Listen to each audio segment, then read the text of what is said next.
Well, hello, General Hospital Daily Recap fans. Today's daily recap is for Tuesday, October the 11th, 2022.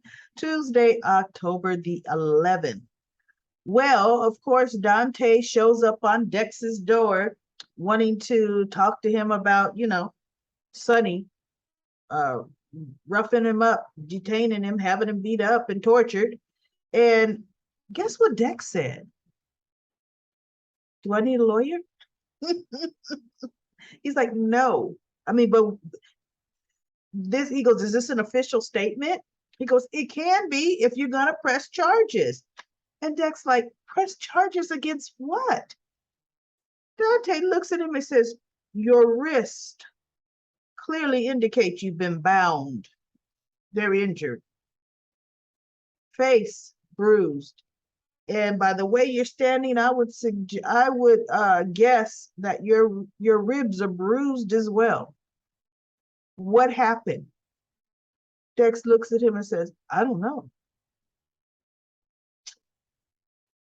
And Dante's like, you don't know? I don't know. So you're saying Sonny didn't do this? Because I was given this information by a reliable source. He goes, well, I don't know what to tell you, Dante, but that reliable source flat out lied to you. Sonny did not do this to me. He goes, well, you know that you're out of good graces with him and, he could retaliate against you. And I'm thinking, why would he retaliate? Even if Dante believed Sonny did this, by Dex keeping quiet, that ensures Sonny won't retaliate against him. Because Dex has been found innocent. So why would Sonny retaliate against him? See, he wouldn't. Actually, if Dex does nothing, Sonny would come to him. Because Dex was telling the truth. But anyway, Dante's like, well, okay, like whatever. So now we have other chit chat, minor stuff. We've got Valentine getting Nina to put Victor up in another room that he bugs so that he can listen to Lucy work over Victor. And it's funny. Victor wants a woman companionship. He appears to be stupid, but Victor's not stupid. Look, he'll let Lucy think she's getting headway just to get Lucy into bed. Lucy and Victor's not about to spill the beans. Okay, he's just not going to. He may tell her some little, like he's saying, I need someone that can handle the rough times as well. He's saying stuff like that, but he's not telling her anything. Anna goes to Robert and asks Robert to arrest the bodyguard, Victor's bodyguard, just detain him.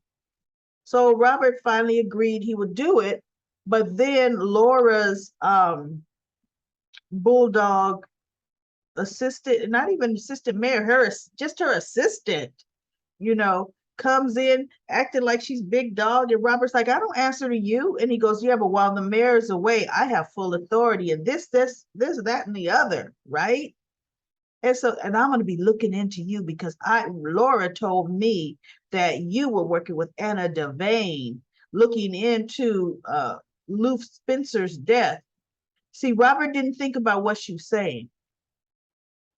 Because guess what else Laura was looking into? Or guess who else was looking into Luke Spencer's death?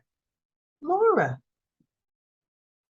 Laura would hardly tell the assistant what Anna and Robert are doing. She would hardly do it because she's looking into it too in her own subtle way. Robert wasn't thinking about that. So I'm gonna be going over, I'm gonna start an investigation and look over all the things you're doing. So okay. So you want to know all that would have done, and I would have done it right in front of her. I would have picked up the phone, would have called my buddy Laura, the mayor. See, Laura's not in the hospital. Laura's not in witness protection. Laura is just relocating her parents or her mother and her mother's husband because their house burned down. But you know what? Honestly, I think if we peeked in on Laura, she's wearing a hard hat. She got a hammer because she's obviously building their new house, right? Obviously, because it doesn't take that long to move people from one place to another. Doesn't take that long at all. But either way, Laura is reachable by phone. So Robert should have called right in front of her assistant and said, "Hey, Laura, I've got your assistant in my office, and she's saying that she has the full authority of the mayor's office, and she's doing X, Y, and Z unprovocated, unjustly, or whatever the word is for that, right? And Laura, I've got you on speakerphone so she can hear you, just so Laura wouldn't say something she's not supposed to say, out loud." And Laura would have definitely checked her. Absolutely checked her. You do not have my authority to waste manpower on that at all. Don't you even try it, because there's a serial killer, from what I'm hearing, way across the pond in Port Charles. You better be using my mayor's office to show some support for the citizens of Port Charles, chick. And she would have backed right on down. Robert did not play that right at all. Like he said, I don't answer to the mayor's office, and he to the mayor. And so she goes, "Yeah, but we can do an investigation." Then call the mayor and have the mayor make sure that doesn't happen. That's what you do. Make sure it doesn't happen. So anyway, he's trying to now call Anna to say, "Hey, I can't arrest him because they diverted him, having him take some flowers down to Brando's memorial service," which, by the way, was over and done with. But Lucy made it like, "I just couldn't get there. I just didn't have the heart of blah, blah, blah. I need to talk to you. You can say some words." She was really working him over, right? So that's what got the bodyguard away. And then when Nina made the call telling Victor that they had to shut off the water in his place, they needed to move him. That's when, they did the move, because apparently the bodyguard makes a sweep for bugs in the room every 20 minutes or so. So they wanted to get Victor in another room that Valentina bugged so they can listen to the conversation. So needless to say, Anna's got a thing in her ear, and Anna's not paying attention that Robert's calling saying abort the conversation. But anyway, we'll see. I doubt Lucy will be in any real danger, but Lucy's just running into it, just fists forward, head first, loving all of this subterfuge, And then we have Trina. Trina meets Ava, and I was wondering, where's Trina's bodyguard? Because the one sitting outside of Kelly's is Victor's. So who's watching Trina? Maybe it was somebody in sitting in there, but okay, Trina. And Ava's just running around being Ava. And Trina's showing some concern, saying that, Rory wants to take her away, and she just can't shake the feeling that something might happen, because what happened the last time she went away for a weekend. And Ava's like, "Don't let that ruin your life or rule your life." But Trina, truth of the matter is, if you are not ready to go out of town with Rory, then don't. And bottom line, I'm thinking, you guys haven't really been dating that long, okay? And she said it's a comic convention or something he's taking her to, and I thought he invited her to some kind of police officer's ball. That's what I thought he was taking her to, a nice dress-up affair, but okay. So she's ended up at the end saying, "You know what, I'll go. I'm going to stop being afraid of living." And I'm thinking still, but that doesn't answer the question. Are you ready for that step? Because if you're not, because even when she told Jocelyn he invited her to go away out of town, and Jocelyn said, "Are you there yet?" She's like, I don't know. So, bottom line, you don't know, you're not there yet, girl. You're not there yet. Anyway, we shall see what happens with that. And then we get to, I think that's all the knick-knack stuff out of the way. We get to, okay, Sonny. Sonny's talking to Michael. And of course, Michael was making it hard. Michael was making it hard. Oh, this, that, and the other. And Sonny kept talking and kept talking. He goes, Michael, you're a father now. You're a father. How would you feel if all the years you loved and you raised Wiley, and then later in life, you do one thing that Wiley doesn't like, one thing that Wiley feels you shouldn't have done? Does that negate all the years of you being Wiley's father and you caring for Wiley? Does it? And Michael's like, but it's just that, you've looked at you've turned your back on your family. Because I haven't turned my back on my family. That's why I'm trying to reach out to you now, because I'm trying to do everything I can to repair this, so that we can at least take the first step, Michael. I don't know how long I'm gonna be here. I don't know how long you're gonna be here, but I don't want to leave it like this. Gladys was right. He told her what Gladys said. And he said, but we can take a first step, and then he said something else that actually reached Michael. Michael's actually said, listen, Dad. And when he said, listen, Dad, I thought, okay, the guard is coming down now, because he's been calling him Sonny, Sonny, Sonny. And Sonny looked at him and he's like, mm. And then he looks up, and who comes barreling back in after her little subterfuge with Valentine, with the room? Nina. And then she's looking at Michael. And he looks at her and he's like, no, forget it. Yep. No, this can't work. And Nina's just still standing there. Instead of taking her leave, realizing, oh shoot, they're still talking. No, she's just looking. Michael, So Dante comes back in, and Dante says, Michael, leading the PCPD on Wild Goose Chase, giving us a false statement, making a false statement is like obstruction or something. And he goes, what are you talking about? He goes, oh, Dex said you were flat out lying. Sonny didn't do it. And he goes, what do you mean Sonny didn't do it? He goes, he said you were lying, Michael. And he refused to say anything against Sonny. And so Michael, he's, mad, but, come on, you knew that was an act. And in my mind, I'm thinking, Dante, did you turn into a Keystone Cop? Because Dex refused to cooperate. Does that mean you honestly don't think your father did this? You know, Sonny, you know what he would do, especially since he thought Dex was the hooker. You know what he would do.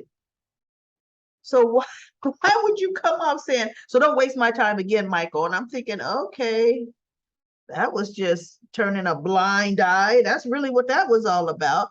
So of course, Michael goes to Dex's place, and, you said I was lying. He's yelling this kind of in the hallway, just in case, I guess, somebody is listening. And then when he walks in and Dex closes the door, Michael turns and he looked at him. He goes, good job. This was a part of their plan. See, because now Sonny knows Dex isn't going to talk, and Dex can be trusted. That's part of Michael's plan. So anyway, okay, here we go with that. So now off to the really good stuff that happened today. Okay, well, we get Esme at the safe, And Nicholas is like, stop. So she dashes to the side, still with her head like facing the wall so he can't see it. And she's going to try to run out the side door. And Nicholas grabs her hood, pulls it down. And he kind of turns her around and he's like, Esme? And she's like, yeah, I'm back. Like you thought I was dead, huh? I'm back. So then they're talking, she's taunting him. And, she's saying, oh, she told the story about the fisherman that pulled her up and this, that, and the other. And I had to recuperate. I was in the inch of my life. You all didn't look for me. And he goes, I looked for you. I didn't see you, and I barely made it and this, that, and the other. And so she's going on and on, saying, you know me. He goes, look, Esme, bottom line, the police are looking for you. You're wanted for the attempted murder of Oz. And oops, he goes, he turned up dead this morning. They're really going to want to question you. Ava was stabbed with a hook. Diane Miller was stabbed. Brando Corbin. Police got a lot of questions for you, Esme. And so she's like, well, then if all of that were true, and if you really think I did it, and she's up in his face, and that's that top right, then you're next. And he's looking like, huh? Nicholas is, God, he's such a wuss. She kind of almost scared him. I'm thinking, oh my God, are you peeing in your pants? What is happening here? Okay. So she then, but the bottom pictures where she was trying to pull on his heartstrings. Oh, it's a lie. That man lied on everything. I didn't do any of that. And I'm thinking, yeah, right. Everybody, I'm so misunderstood and blah, blah, blah, but that didn't work. But she sure went there. You know me. You know I couldn't. And I'm thinking it's because he knows you. He knows you can and would. Right? So then she goes, yeah, you know what? This has been fun, but I've stayed longer than I wanted to stay. I'm leaving. So she goes, hey, by the way, can you give me a few thousand? As she's walking out the door, he goes, you're not going anywhere. She's like, well, what are you talking about? I'm not letting you leave. I'm calling the cops. And she goes, and you do that?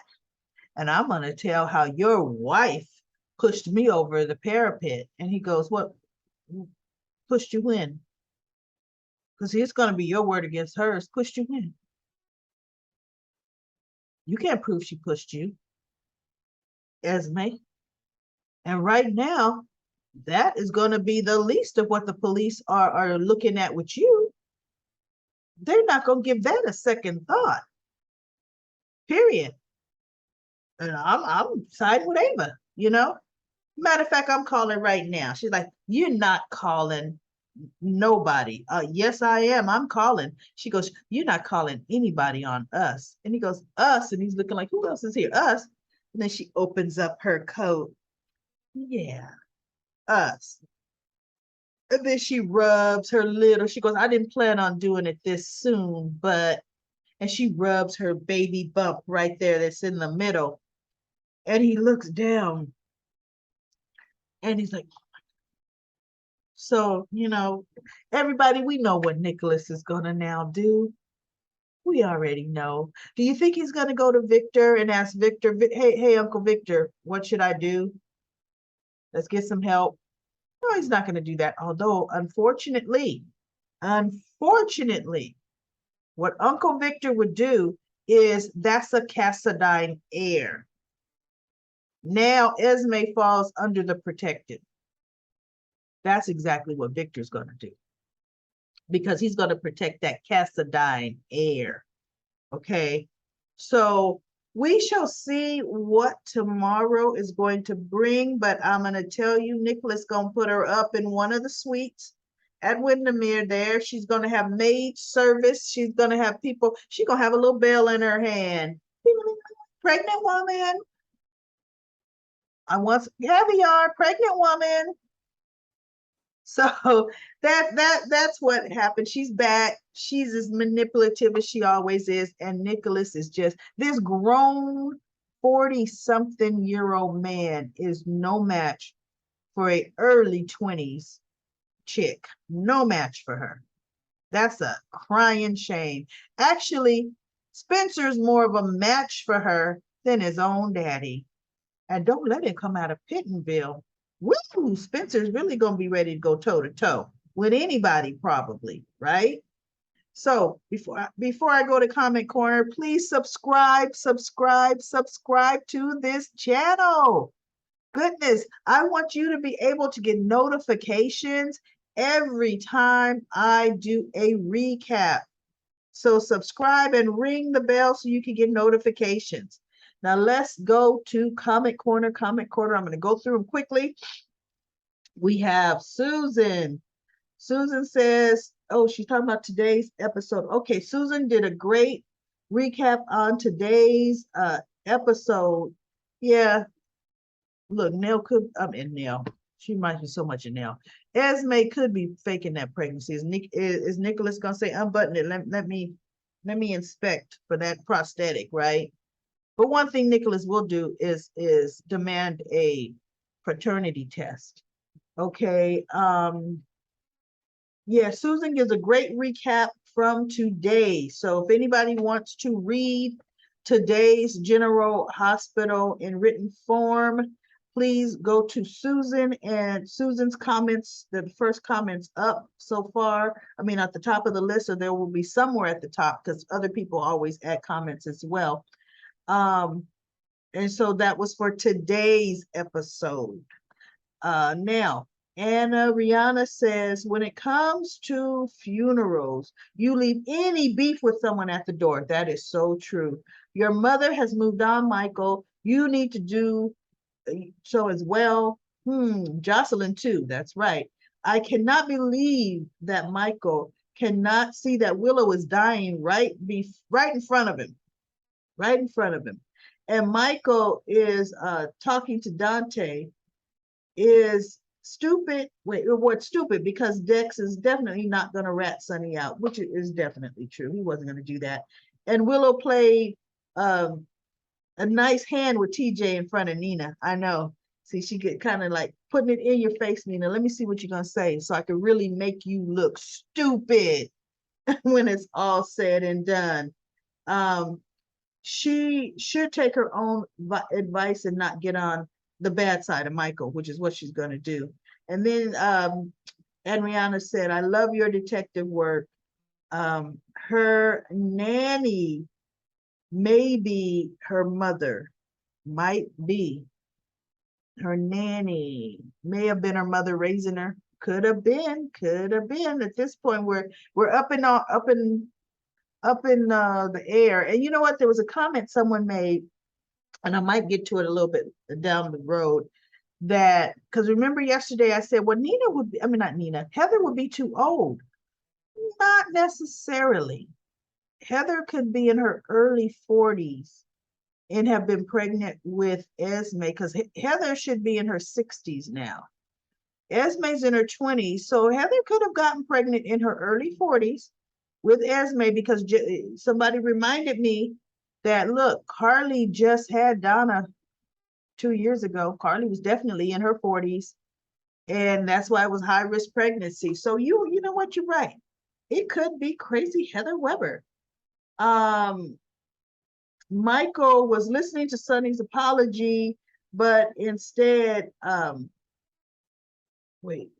but he still doesn't get it all, that this isn't all Sonny's fault, not all just his fault. And then she goes, Carly was the one that caused this by messing with another man. What other man was Carly messing with? I don't remember Carly messing with another man when Sonny came back. I do not. Okay. Carly was married to Jason, but that's because they thought Sonny was dead, and that was to protect her in that mob life. But as far as soon as Sonny came back, she even dropped Jason for Sonny, and she was team Sonny all the way. Tom says Holly Sutton is the hook under mind control of Victor. She's talking about Tom. I think Esme's nanny might be the killer, just might be. And Lisa says Dex will still wants to still take Sonny down. Nina sticks her nose into Willow's business. All right, TJ, you tell Nina to mind her own business. That is right. Could be Esme's nanny or mom. Esme will tell Nicholas she's pregnant. She sure did today, didn't she? It's about time the figured out who the hook person is after who's after Trina's loved ones. Well, yeah, Trina too. It's going to be Trina. Trina just hasn't been taken yet. And you know what's interesting? You know, people kept saying Rory, Rory, and I'm like, it's not Rory, but you know what? Rory's trying to get her out of town alone, right?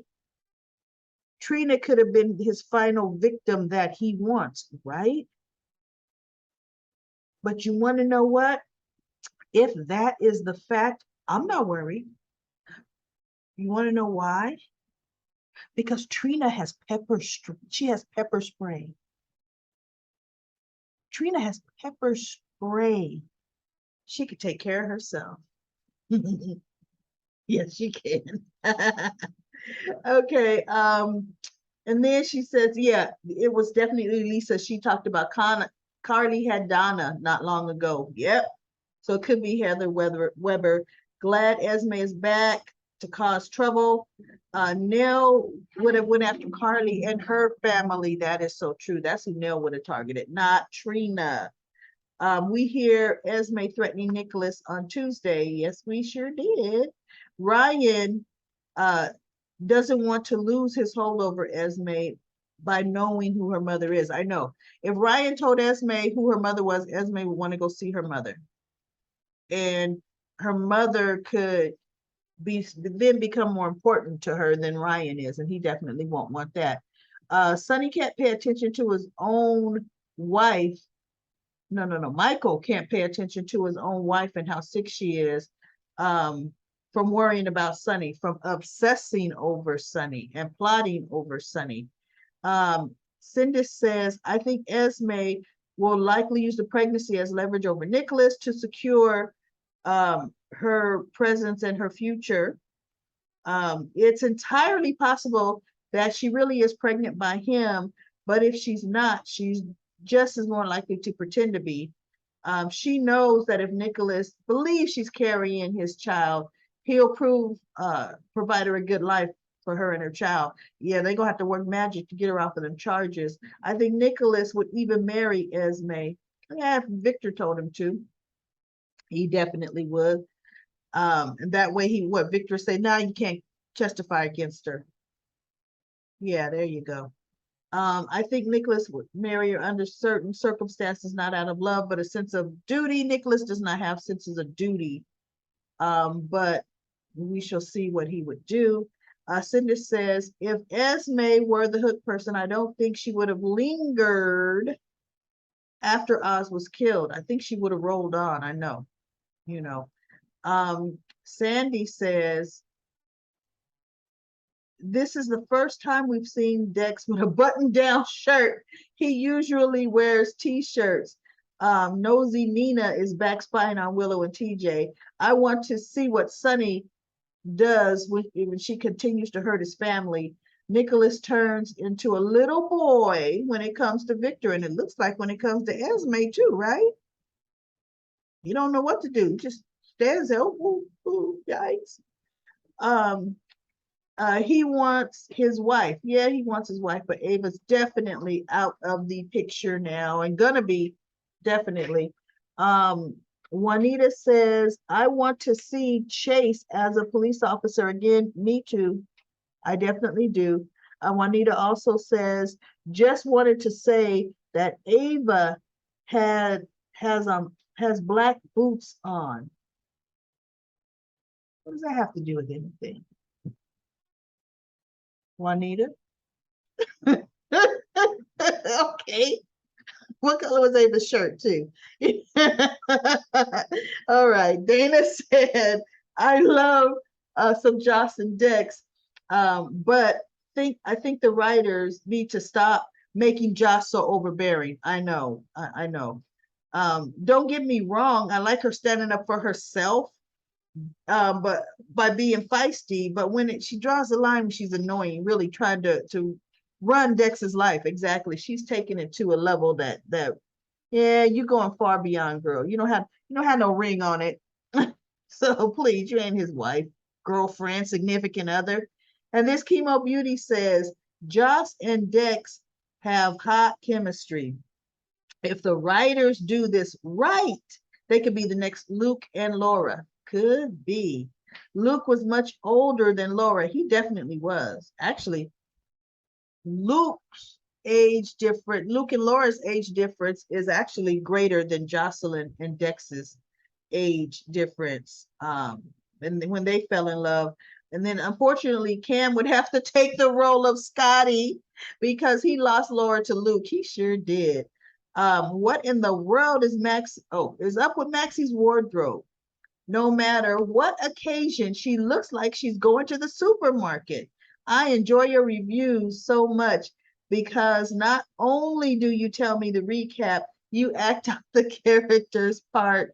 I am subscribed to your channel. Thank you for being subscribed to the channel. And I just like having fun. Sometimes I do like enacting these characters because they're just too funny to me. Okay, they are way too funny. And then sometimes I act them in a way that they really didn't act on screen. So, but I normally will tell you when I added something that wasn't there. I mean, like I made that up. But anyway, I have a lot of fun, and I can tell you, my General Hospital Daily Recap fans, you have a lot of fun too. And that's what it's all about. We got a lot of conversation, and I'm loving it. Back and forth with the chat on Comment Corner. I will be back tomorrow for tomorrow's episode of General Hospital.